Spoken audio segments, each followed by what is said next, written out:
The DNA test ruined my entire family. I never should have bought that test. It was supposed to be a fun Christmas gift. A little curiosity, nothing more. I had seen the commercials, those heartwarming moments where long-lost relatives found each other and deep family roots were uncovered. I imagined us laughing over surprising percentages, maybe discovering a tiny fraction of something exotic in our lineage. That's all it was meant to be.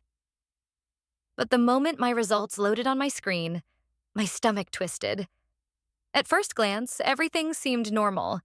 Mostly European ancestry, a bit of Scandinavian heritage, exactly what I expected. But then I saw the section labeled Close Family Matches. One name stood out immediately. It wasn't my father's. I refreshed the page. I closed the app and reopened it. But no matter what I did, the result remained the same. The name listed as my closest paternal match wasn't the man who had raised me for 30 years. I felt a cold wave rush through me. My mother had always told me that family wasn't about blood. It was about love. But in that moment, I couldn't shake the question screaming in my mind. Who the hell is my real father? I debated whether to say anything. Maybe it was a mistake. Maybe the system glitched. But I couldn't let it go. I dug deeper into the match's profile, and my blood ran cold when I saw his name. Michael Brennan. It was a name I had never heard before. But according to the DNA test, this man was my biological father, and he had been living in the same town as us for the past 20 years.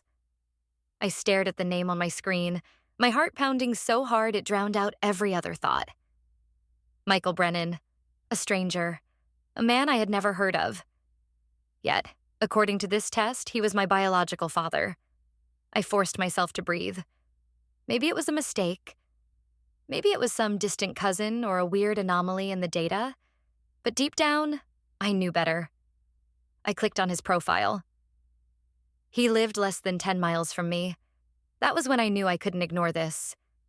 At dinner that night, I studied my parents like I was seeing them for the first time. My father, or the man I thought was my father, sat across from me, sipping his beer, oblivious. My mother bustled around the kitchen, humming to herself. They had been married for 32 years, built a life together, raised me and my sister. Had they been lying to me my whole life? I set my fork down, my hands shaking. "Mom," I said carefully, "I took a DNA test." She froze for just a second. A fraction of a moment, but I caught it. "Oh?" she said, too casually, turning back to the sink. "What did it say?" I hesitated, my stomach twisting. "That Dad isn't my biological father." Silence. Then my father's voice, confused. "What?" My mother didn't turn around. She gripped the edge of the counter, her knuckles white. I swallowed hard. "Mom, who is Michael Brennan?" That was when she dropped the glass she was holding. It shattered in the sink, and she flinched like she had been burned. And just like that, the air in the room changed. My father pushed back his chair, his face turning red. "What the hell is he talking about, Janet?" My mother finally turned to face us, her eyes filled with something I had never seen before. Guilt. My father stood up so fast, his chair nearly toppled over. "Tell me this is a mistake, that he's wrong." Tears welled up in my mother's eyes, and I knew the answer before she even said it. I was going to tell you," she whispered. "I just never knew how." My father stumbled back like he had been punched. "Oh my God." My mother reached for him, but he jerked away like her touch burned him. His face was a mask of betrayal. I had never seen him cry before, but now his eyes glistened with unshed tears. I felt sick. I had thought I was prepared for this, but nothing could have prepared me for the look on his face. A man realizing that his entire life had been a lie. He turned to me, his voice shaking. "How long have you known?" I swallowed, my throat tight. "Just today." I swear he nodded slowly, but he wouldn't look at my mother. After a long, painful silence, he grabbed his keys and walked out the door. My mother collapsed into a chair, covering her face with her hands. And I just sat there, my world crashing down around me. The door slammed behind my father, and the silence that followed was suffocating. My mother sat at the table, her face buried in her hands, her shoulders trembling. I wanted to say something, anything, but I didn't even know where to start. I had uncovered a secret that had been buried for over 30 years, and now nothing would ever be the same. After what felt like an eternity, my mother finally looked up, her eyes red and glassy. "I never meant for this to happen," she whispered. I clenched my fists. "Then why did it?" She exhaled shakily. "It was a mistake. A stupid, reckless mistake." Her voice cracked, and for the first time in my life, she looked small, vulnerable. "I was young. Your father and I were going through a rough patch, and Michael, he was just there. It was one night, and I thought it was over." I swallowed hard, my stomach twisting. "But it wasn't over, was it?" She shook her head. "I found out I was pregnant a month later. Your father assumed you were his. She let out a choked sob. "I couldn't tell him. I loved him too much." I stared at her in disbelief. "You let him raise me as his own. You let him believe—" "I had no choice," she snapped, then immediately softened. "I couldn't destroy our family over a mistake. And Michael, he never knew. I never told him." I froze. "Wait, Michael doesn't know about me?" She shook her head. "No." My heart pounded. A part of me had assumed my biological father had chosen to stay away. But if what she was saying was true, then he had no idea I existed. And now, I had to decide if I was going to change that. I stood up so fast my chair scraped against the floor. "I need some air." "Please, honey, don't go looking for him," my mother begged. "Just let it go." Let it go? How was I supposed to do that? My entire identity had just been shattered. I turned away, grabbed my coat, and walked out the door. I wasn't sure where I was going at first. But as I pulled up the DNA results again on my phone and stared at Michael Brennan's name, I knew there was only one place I needed to be. I had to meet him. The drive to Michael Brennan's house felt surreal. My hands were gripping the steering wheel so tightly my knuckles turned white, but my mind was in a haze. What the hell was I doing? Was I really about to show up at a stranger's door and tell him what exactly? "Hey, I'm your son." Surprise. It sounded ridiculous, yet I couldn't turn back. His house was smaller than I expected, a modest brick home with a neatly trimmed lawn. There was a blue pickup truck in the driveway, and a porch light flickered against the evening sky. I sat in my car for a long time, trying to summon the courage to get out. Then, before I could second-guess myself any further, I forced my legs to move. Each step toward the door felt heavier than the last. My heart pounded against my ribs as I lifted my hand and knocked. A few seconds passed. Then I heard footsteps. The door creaked open, and a man, Michael Brennan, stood before me. He looked to be in his late 50s with graying hair and tired blue eyes. There was something familiar about his face, and it made my stomach turn. I saw pieces of myself in him. "Can I help you?" he asked, his voice cautious. I opened my mouth, but no words came out. This was it. The moment everything changed. I think I'm your son." His expression shifted, confusion knitting his brows together. "What?" I swallowed hard. "My name is Daniel. I took a DNA test. It says you're my biological father." Silence. Michael blinked at me, his face blank, like his brain couldn't process the words. Then he let out a breathless laugh. That's impossible." I pulled up the DNA results on my phone and held them out to him. "It's not." He didn't take the phone. He just stared at me, his eyes darkening. "Is this some kind of joke?" I shook my head. "I wish it was." He rubbed a hand over his face, muttering something under his breath. "Your mother..." His voice trailed off, and then he looked at me again, his jaw clenched. "Who is your mother?" "Janet Miller." The moment I said her name, his entire body stiffened. He took a step back, gripping the door frame like he needed to steady himself. "Oh my God," he whispered. So he did remember her. I didn't know what I had expected. Shock, maybe denial. But I hadn't been prepared for the way his expression crumbled. Like some long-buried truth had just clawed its way back to the surface. "Are you okay?" I asked. Michael didn't answer. He just stood there, staring at me like I was a ghost from his past. Then, in a voice barely above a whisper, he said, "I have a daughter." My stomach dropped. "What?" He swallowed hard, his eyes locked on mine. "I have a daughter. She's 29. A sinking feeling crept over me. "So, you mean I have a half-sister?" Michael's face was unreadable, but when he finally spoke, his words hit me like a brick. She's 29. And her mother's name is Janet Miller. The ground tilted beneath me. My mother didn't just have an affair with Michael Brennan. She had 2 children with him. And my sister, the person I had grown up with my entire life, my best friend, wasn't even my full sister. She was my half-sister. My world wasn't just broken anymore. It had been completely rewritten. The words hung between us like thick smoke. I have a daughter. I felt like I was standing at the edge of a cliff, staring into a void I could never climb out of. My sister, Emma, wasn't my full sister. She was my half-sister. Michael Brennan was her father, too. I had spent my entire life believing that my father, the man who had raised both of us, was our father. And now, in a single night, that belief had been ripped apart like a fragile piece of paper. I swallowed hard.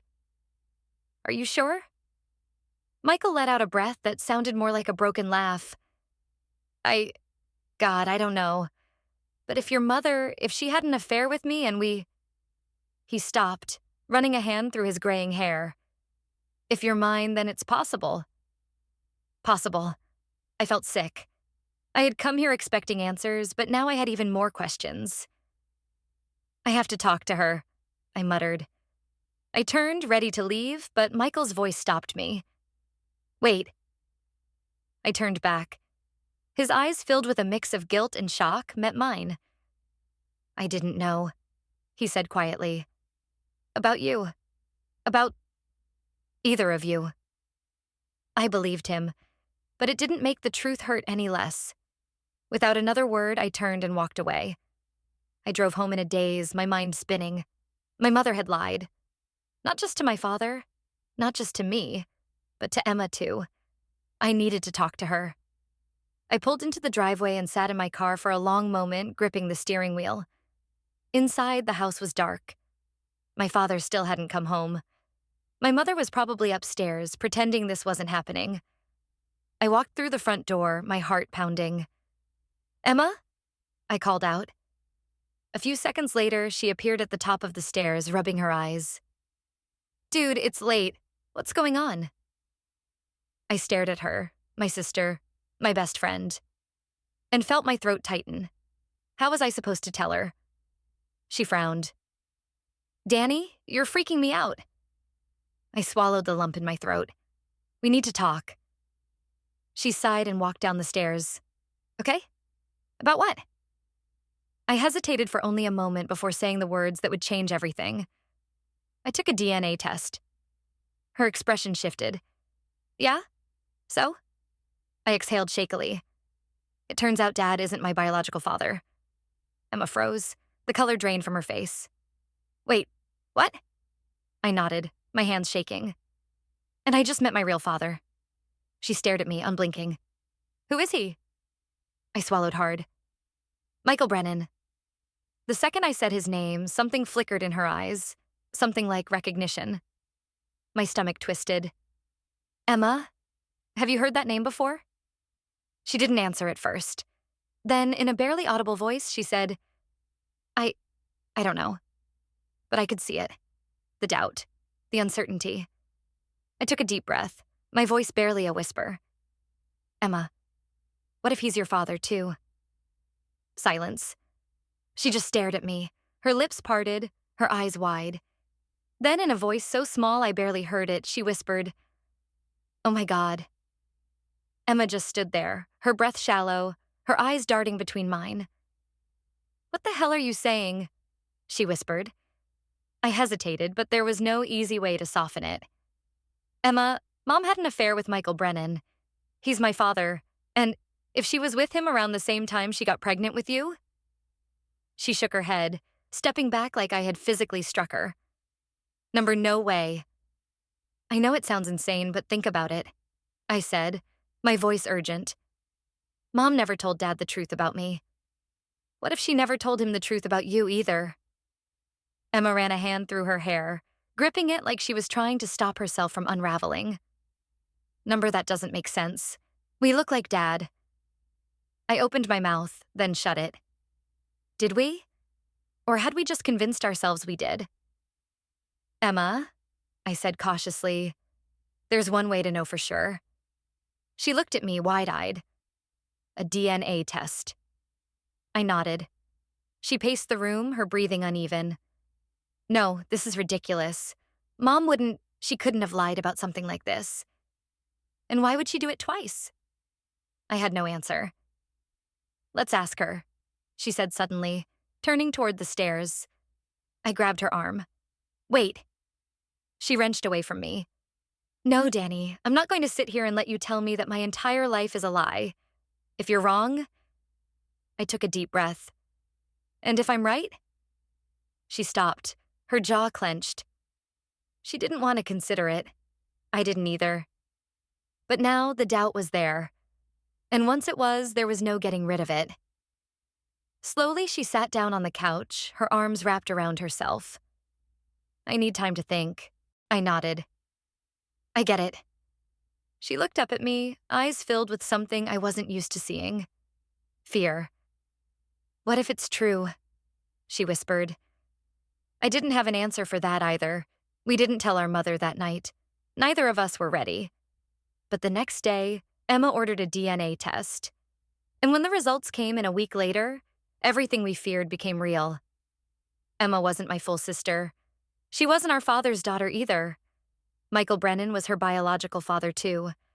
Our entire family had been built on a lie, and we had no idea what to do next. Emma sat frozen, staring at the screen like it was a bomb about to go off. I could see the exact moment it hit her. The truth. The finality of it. Her hands trembled as she scrolled back up, rereading the results over and over as if they might somehow change. "They lied to us," she whispered. I nodded, my throat tight. "Yeah." She looked up at me, her eyes shining with unshed tears. "Our whole lives. We thought we were Dad's kids. We thought..." Her voice broke. I sat down beside her, but she didn't seem to notice. Her breathing had gone shallow, her fingers clenching and unclenching against the couch fabric. "This isn't real," she muttered. "It can't be." I wished I could tell her she was right, but I couldn't. We weren't who we thought we were. Our childhood, our family, even our bond as siblings, it had all been wrapped in a lie. After a long silence, Emma finally spoke again. "What do we do now?" I swallowed hard. "We talked to Mom." Her face twisted with something between pain and fury. "Why? So she can lie to us again?" I didn't blame her for being angry. Hell, I was angry too. But we needed answers, and there was only one person who could give them to us. We found our mother in the kitchen, sipping coffee like it was just another normal day. She looked up when we walked in, her expression guarded. "Where have you two been?" she asked carefully. I didn't bother easing into it. Emma took a DNA test. The color drained from her face. Her hands, steady just moments ago, trembled against the ceramic mug. Emma's voice was sharp, broken. "Michael Brennan is my father too, isn't he?" Mom inhaled sharply, setting her mug down before it slipped from her fingers. Emma, just tell us the truth, I said, my voice cold. For a long moment, she didn't speak. She just looked between the two of us, her lips slightly parted, her breathing uneven. Then, finally, she closed her eyes. Yes. Emma let out a small, strangled gasp, like she had just been punched in the stomach. I clenched my fists. So, Dad. I always thought of him as your father, she interrupted quickly. Both of you. He is your father. Blood doesn't change that. Emma let out a bitter laugh. Are you serious right now? Mom's eyes filled with tears. I made a mistake. I was scared. I was young and stupid, and She shook her head. I didn't want to break this family apart. Emma stepped back like she couldn't stand to be near her. You didn't want to break the family apart, so you just lied to all of us? Mom wiped at her face. I thought it was the best choice at the time.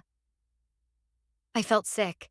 She had spent decades keeping this secret buried, and if I hadn't taken that damn DNA test, she never would have told us. So what now? Emma whispered. What happens to us now? Mom reached for her, but Emma stepped back again. I don't know, she admitted, her voice breaking. But please don't hate me. Emma laughed, but it was hollow. I don't even know who you are anymore. Then she turned and walked out the door. And for the first time, I wasn't sure if we could ever fix this. The door slammed behind Emma, leaving only the sound of my mother's quiet sobs. I should have said something to comfort her. I should have told her that we'd figure this out, that we'd get through it. But I couldn't, because I didn't believe it. I was still trying to process the weight of what she had done. The lies, the years of deception, the fact that she had let Dad, the man who raised us, live in ignorance while another man out there had unknowingly fathered 2 children. How could you do this to us? I asked, my voice low, almost shaking. She wiped at her face, looking more exhausted than I had ever seen her. I was trying to protect you. Protect us? I let out a harsh laugh. From what? The truth? She winced. You should have told us, Mom. You should have told Dad. Tears spilled down her cheeks. I know, she whispered. I know I should have. But once I kept the secret for a year, then 2, then 5. It became impossible to tell. I didn't want to lose our family. I stared at her, barely recognizing the woman in front of me. You lost us anyway. Her breath hitched, and for a second, she looked like she might collapse under the weight of it all. But I didn't stay to watch. I turned and walked out the door, just like Emma had. I found Emma sitting on the hood of my car, her arms wrapped around herself. She didn't look up when I approached. We're a mess, she muttered. I let out a humorless chuckle. Yeah. For a long time, we just sat there, staring at nothing, both of us lost in thoughts we didn't have the words for. Finally, Emma spoke again. So what do we do now?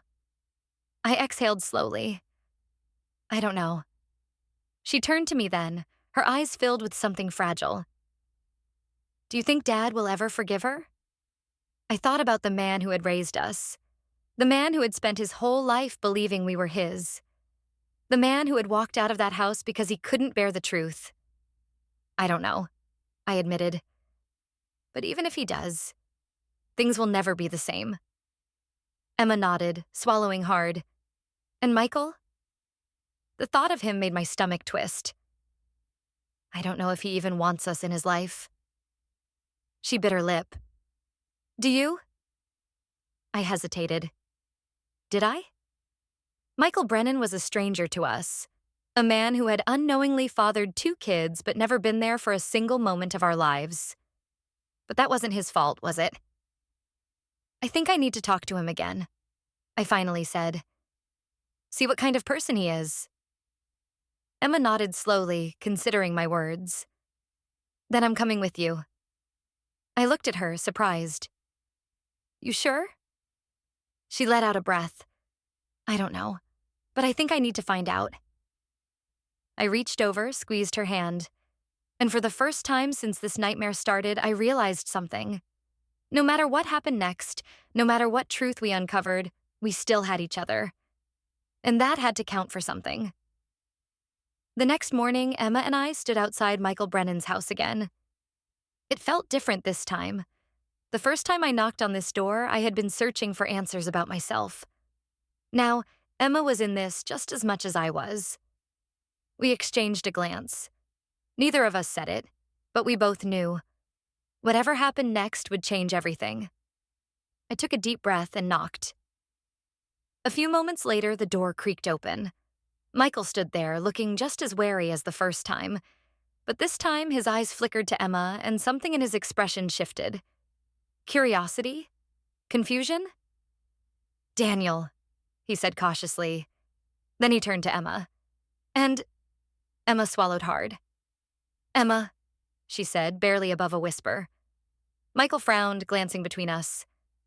"What's going on?" I exhaled. "We need to talk. Can we come in?" He hesitated, then stepped aside, letting us in. The living room was quiet, the air thick with tension. Michael sat across from us, his hands clasped together, waiting. I didn't know how to start, but Emma beat me to it. "I took a DNA test," she said, her voice steadier than I expected. "And it turns out you're my father, too." Michael inhaled sharply, his eyes widening. "What?" Emma pulled out her phone, scrolling to the results. She placed it on the coffee table, turning it toward him. "See for yourself." He hesitated before picking up the phone, his eyes scanning the screen. His face went pale. "Oh my God," he whispered. Emma clenched her jaw. "So you really didn't know?" Michael looked at her, looking almost heartbroken. "Number, I swear to you, I had no idea." Silence. Then he let out a shaky breath and rubbed a hand over his face. "Jesus Christ." He looked up at us. "Your mother, she never told me about either of you." I felt something tighten in my chest. Part of me had suspected as much, but hearing it out loud made it feel real. Emma's expression was unreadable. "So what now?" Michael looked at both of us, his eyes clouded with emotion. "I don't know." That made 3 of us. For the next hour, we talked. Michael told us about his life, about the man he was back when he knew our mother. He told us he had never married, that he had always wanted kids but never had any. Or so he thought. We told him about our lives, about the man who raised us, about the father we had loved. It was strange. He was a stranger to us, but at the same time, he wasn't. There were pieces of him in us. The way he talked, the way he moved, the way he ran a hand through his hair when he was thinking. Emma did that too. But none of it changed the past. "I don't expect you to suddenly see me as your father," Michael said. "I didn't raise you. I wasn't there, but..." He hesitated, looking at us carefully. "If you want, I'd like to get to know you." Emma and I exchanged a glance. We didn't answer right away, because this wasn't something we could decide in a single conversation. But one thing was certain. Our story with Michael Brennan wasn't over yet. It was only just beginning. Michael's words lingered in the air. "If you want, I'd like to get to know you." Neither Emma nor I responded right away. How could we? It wasn't a simple yes or no. This wasn't a casual invitation. It was the start of something that could change our lives again. I need time," Emma finally said, her voice quiet but firm. Michael nodded like he had expected that. He turned to me. "And you?" I exhaled slowly. "I don't know." It was the truth. I had spent my whole life believing one man was my father. That hadn't changed. But now there was this new truth, this new connection. Did I want to embrace it? Or would it only make things worse? Michael must have sensed my hesitation because he offered a small, sad smile. "I understand. Just know my door is open. Anytime." I appreciated that, but it didn't make this any easier. When Emma and I got back home, the house was eerily quiet. Mom wasn't in the kitchen. The lights in the living room were dimmed. I found her in her bedroom, sitting on the edge of the bed, staring at nothing. She looked up when I stepped inside. "How did it go?" I studied her for a long moment. She looked exhausted, like she hadn't slept in days. "We met him," I said. "We talked." Mom swallowed, nodding slowly. "And?" I hesitated before answering. And he didn't know about either of us. Tears welled in her eyes and she let out a shaky breath. "I never wanted to hurt you." Emma, who had been standing in the doorway, crossed her arms. "You did." Mom flinched. Emma's voice was sharper now. "You didn't just lie. You took away our choice. You made decisions for us, and now we have to deal with the consequences." "I thought I was doing the right thing," Mom whispered. Emma shook her head. "No, you didn't. You did what was easier for you." A painful silence filled the room. I finally spoke. "We're not kids anymore, Mom. You don't get to control this. Whatever happens next, it's up to us." Mom wiped at her face, nodding weakly. "I just hope. One day you'll understand why I did what I did."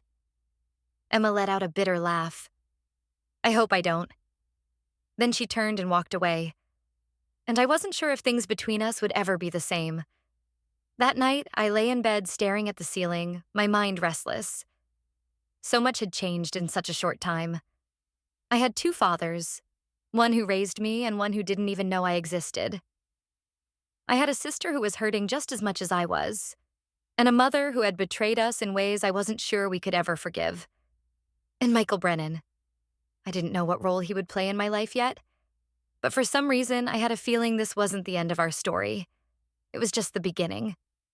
It had been a few weeks since the day Emma and I met Michael Brennan. We hadn't reached out to him again. Neither of us was ready to face that new reality, and truthfully, I wasn't sure if we ever would be. But life had to go on. And even though things had been tense between Emma, Mom, and me, we were all still here. But nothing felt the same. That night, after dinner, I found Emma sitting on the porch steps, staring out into the yard, her expression distant.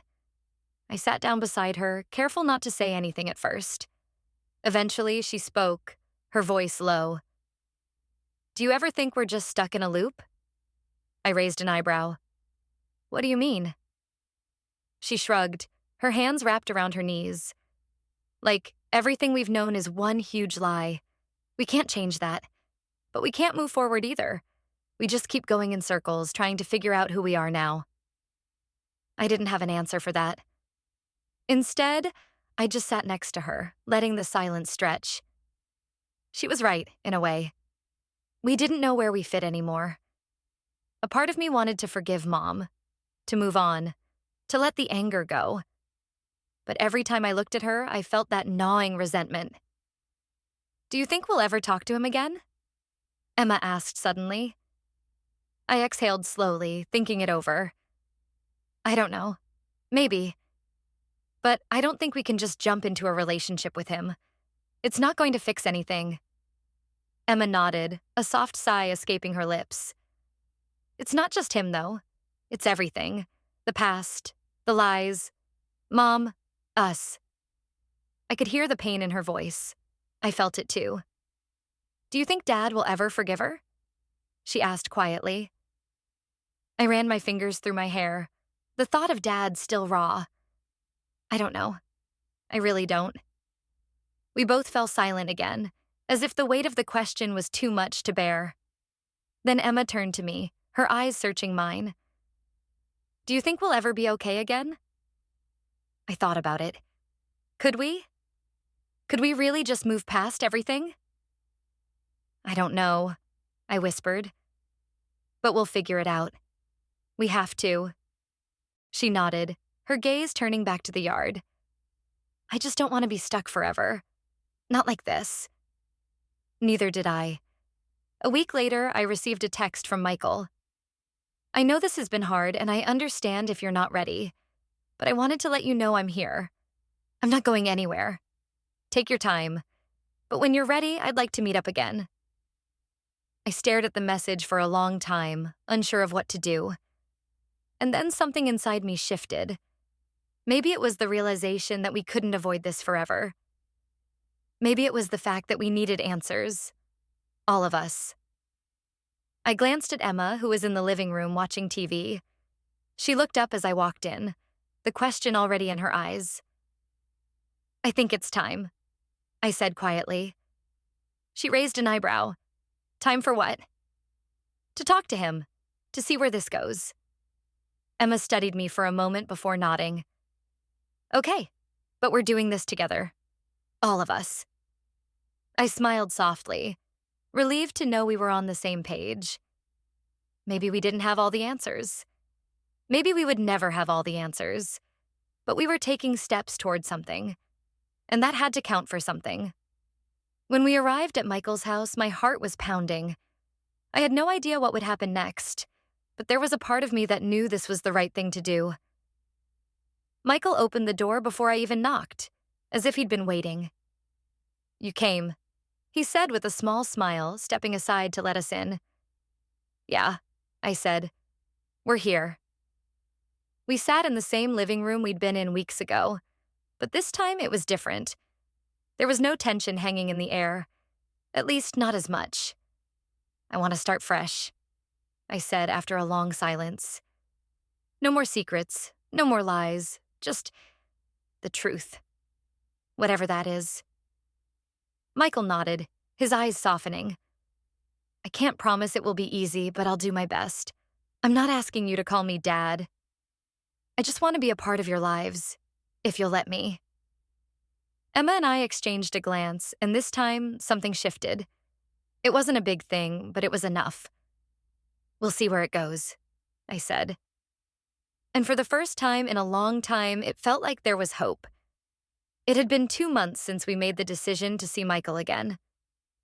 Things had shifted, slowly, painfully, but it felt like we were building something. A bridge, even if it was shaky. Emma and I visited him more often, though still cautiously, still testing the waters. We spent afternoons talking, learning about his life, his regrets. We shared our own. There were moments, however brief, when I could almost imagine him being a part of our family. But then, that night, everything changed. I was sitting at the kitchen table, sorting through some old papers, when I got the call. I didn't recognize the number, but I answered it anyway. "Daniel?" a voice said, tense, urgent. "Yeah?" "It's Michael. There's something I need to tell you." My heart dropped. "What's wrong?" I've made a mistake. A huge mistake." I felt my stomach twist. "What are you talking about?" His voice cracked, and I could hear the panic in it. "I wasn't the only one your mother was seeing. There's someone else. Someone who's connected to your family in a way I never imagined. Someone who has the answers to everything." I felt like the floor had been ripped out from under me. "Michael, what are you saying?" "There's someone else. Someone she kept hidden from you both. She's not the only one with a secret." I stood up, my legs unsteady. "Who? Who are you talking about?" There was a long pause, and then his voice lowered to a whisper. "It's not just about who your real father is. It's about your entire family. Your whole history, Daniel." I felt cold. "What are you talking about?" "I don't know how to explain this, but everything you've known, everything about who you are is wrong." Just then, I heard footsteps behind me. Emma. She had overheard. "Who is it?" she asked, her voice shaky, already knowing something was wrong. "Michael. He said—" I stopped myself, the words getting caught in my throat. How could I say it out loud? "Who?" Emma demanded. I looked at her, my eyes wide with fear. "He said there's someone else, someone who's connected to our family, and that everything we've been told is a lie." Her face went white. "What do you mean, everything we've been told?" Michael's voice came through the phone again, but this time it was sharp, filled with urgency. "There's no easy way to say this, but I think you need to meet him. The person who can explain it all. He's not just some random guy. He's someone who's been watching your family for years. Who is he? I demanded, my voice rising. He's... Michael's voice cracked, and for a moment I thought he might back out. He's your brother. The world around me collapsed. My head spun, the air thick with disbelief. I staggered back, my hand gripping the counter for support. I looked at Emma, but I couldn't see her. Couldn't process what I'd just heard. I have a brother? I managed to whisper. Emma's voice was barely a breath. What do you mean? How? Why didn't we ever know? Michael's voice grew quieter, almost pleading. I never knew either. But I think you need to meet him. I think he knows everything. He's been trying to get in touch with you. My heart pounded, adrenaline surging. I looked at Emma. Her face was pale, her eyes wide. I didn't know how much longer I could stand. A brother? The family we thought we knew was shattering before our eyes. We weren't just dealing with the past anymore. We were dealing with something even darker. Where is he? I asked, barely able to get the words out. He's at the old house, the one your mother hasn't spoken about in years. Michael's voice was trembling now, as if the weight of it had finally broken him. It's time to face the truth, Daniel. Emma, I don't think you can avoid it anymore.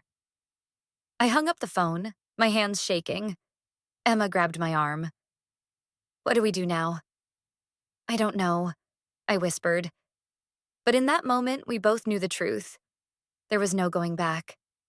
The lies, the secrets, the twisted web that had been carefully spun over the years. It was all coming undone.